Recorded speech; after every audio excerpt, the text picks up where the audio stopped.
जय हिंद मित्रों, आशा करता हूँ आप लोग स्वस्थ होंगे। आज मैं आपके लिए रावण और अंगद के बीच का संवाद लाया हूँ, जिसमें आप मृत्यु के प्रकार के बारे में जानेंगे। राम रावण युद्ध चल रहा था। तब अंगद ने रावण से कहा, तू तो मरा हुआ है, मरे हुए को मारने से क्या फायदा। रावण बोला, मैं जीवित हूँ, मरा हुआ कैसे। अंगद बोले, सिर्फ सांस लेने वालों को जीवित नहीं कहते, सांस तो लुहार का थोकनी भी लेता है। तब अंगद ने मृत्यु के 14 प्रकार बताए। कोल काम्बस कृपिन विमूढ़ा, अति दरिद्र अजसी अति बूढ़ा, सदा रोग बस संतत क्रोधी, विष्णु विमुख श्रुति संत विरोधी, तनुपोषक निंदक अख खानी, जीवित शव सम 14 प्राणी। पहला है कामवश, जो व्यक्ति अत्यंत भोगी हो, काम वासना में लिप्त रहता हो, जो संसार के भोगों में उलझा हुआ हो, वह मृत समान है, जिसके मन की इच्छाएं कभी खत्म नहीं होती, और जो प्राणी सिर्फ अपनी इच्छाओं के अधीन होकर ही जीता है, वह मृत समान है।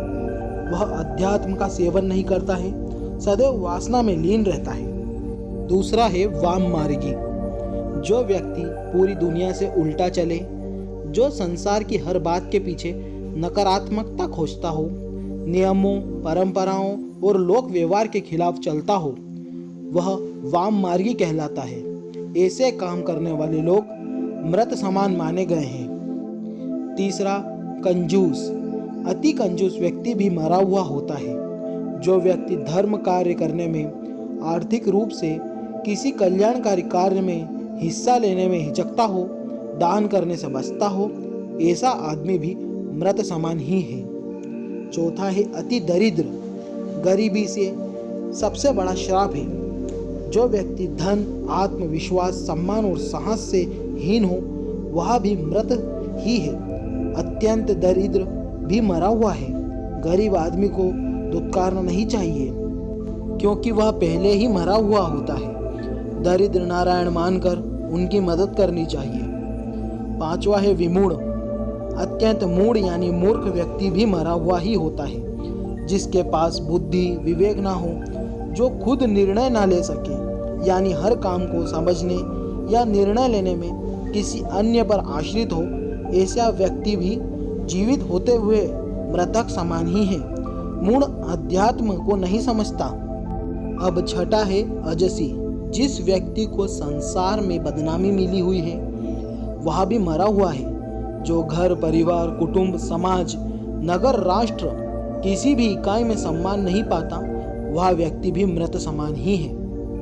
सातवां है सदा रोगवश, जो व्यक्ति निरंतर रोगी रहता है, वह भी मरा हुआ है। स्वस्थ शरीर के अभाव में मन विचलित रहता है, नकारात्मकता हावी हो जाती है, व्यक्ति मृत्यु की कामना में लग जाता है। जीवित होते हुए भी रोगी व्यक्ति जीवन के आनंद से वंचित रह जाता है। आठवां है अति बूढ़ा, अत्यंत वृद्ध व्यक्ति भी मृत समान होता है, क्योंकि वह अन्य लोगों पर आश्रित हो जाता है। शरीर और बुद्धि दोनों अक्षम हो जाते हैं। ऐसे में कई बार वह स्वयं और उसके परिजन ही उसकी मृत्यु की कामना करने लगते हैं, ताकि उसे इन कष्टों से मुक्ति मिल जाए।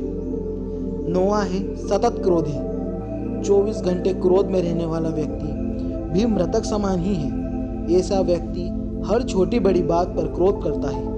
क्रोध के कारण मन और बुद्धि दोनों ही उसके नियंत्रण से बाहर होते हैं। जिस व्यक्ति का अपने मन और बुद्धि पर नियंत्रण ना हो, वह जीवित होकर भी जीवित नहीं माना जाता। पूर्व जन्म के संस्कार लेकर यह जीव क्रोधी होता है। क्रोधी अनेक जीवों का घात करता है और नरकगामी होता है। 10वां है अघखानी, जो व्यक्ति पाप कर्मों से अर्जित धन से अपना और अपने परिवार का पालन पोषण करता है, वह व्यक्ति भी मृत समान ही है। उसके साथ रहने वाले लोग भी उसी के समान हो जाते हैं। हमेशा मेहनत और ईमानदारी से कमाई करके ही धन प्राप्त करना चाहिए। पाप की कमाई पाप में ही जाती है, और पाप की कमाई से नीच गोत्र निगोद की प्राप्ति होती है।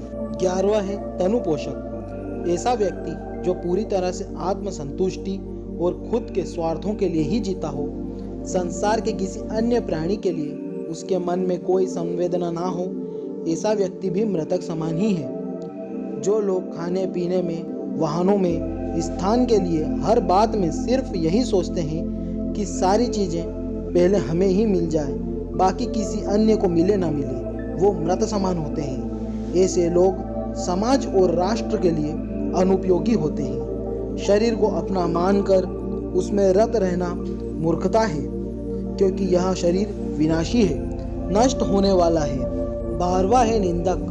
अकारण निंदा करने वाला व्यक्ति भी मरा हुआ होता है, जिसे दूसरों में सिर्फ कमियां ही नजर आती हैं। जो व्यक्ति किसी के अच्छे काम की भी आलोचना करने से नहीं चूकता है, ऐसा व्यक्ति जो किसी के पास भी बैठे तो सिर्फ किसी न किसी की बुराई ही करे, वह व्यक्ति भी मृत समान होता है। पर निंदा करने से निज गोत्र का बंध होता है। 13वां है परमात्मा विमुख। जो व्यक्ति ईश्वर यानी परमात्मा का विरोधी है, वह भी मृत समान है। जो व्यक्ति यह सोच लेता है कि कोई परम तत्व है ही नहीं, हम जो करते हैं वही होता है, संसार हम ही चला रहे हैं, जो परम शक्ति में आस्था नहीं रखता, ऐसा व्यक्ति भी मृत माना जाता है। अब आखिरी है श्रुति संत विरोधी। जो संत ग्रंथ पुराणों का विरोधी है, वह भी मृत समान है। श्रुत और संत समाज में अनाचार पर नियंत्रण करते हैं। अगर समाज में संत नहीं होंगे तो हमारे समाज में अनाचार पर कोई नियंत्रण नहीं कर पाएगा। अतः मनुष्य को उपरोक्त 14 दुर्गुणों से यथासंभव दूर रहकर स्वयं को मृतक समान जीवित रहने से बचाना चाहिए। आशा करता हूँ मित्रों, आपको यह वीडियो अच्छी लगी होगी, तो प्लीज़ वीडियो को लाइक करिए, चैनल को सब्सक्राइब करिए और हमें सपोर्ट करिए। जय हिंद, जय भारत, धन्यवाद।